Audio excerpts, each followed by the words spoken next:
Hello friends, મારી ચેનલમાં તમારું સ્વાગત છે। આજે આપણે વ્રત ઉપવાસ માટે પૌષ્ટિક અને સ્વાદિષ્ટ ફરાળી રેસીપી બનાવીશું। સલાડ બનાવવા માટે આપણે સૌપ્રથમ લીલી મગફળીના દાણા લીધા છે।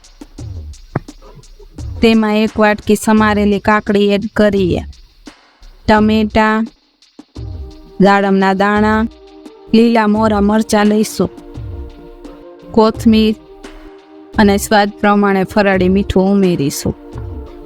1 ચમચી શેકેલ જીરાનો પાવડર, 1 ચમચી ધાણા જીરું। સલાડને વધુ ટેસ્ટી બનાવવા માટે લીંબુનો રસ ઉમેરીશું અને ચમચીથી બધી સામગ્રીને મિક્સ કરી લેશું। આ સલાડ વ્રત ઉપવાસમાં ખાતા હોય તેવા બીજા કોઈ પણ વેજીટેબલ લઈ શકો છો।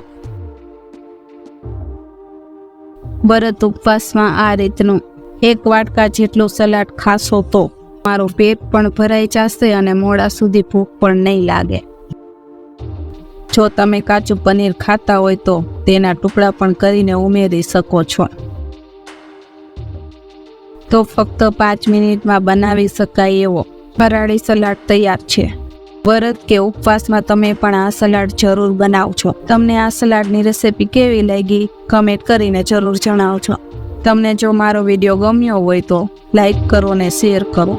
તમે જો મારી ચેનલને સબસ્ક્રાઈબ ન કરી હોય તો ચેનલને સબસ્ક્રાઈબ કરી લ્યો। Thank you for watching.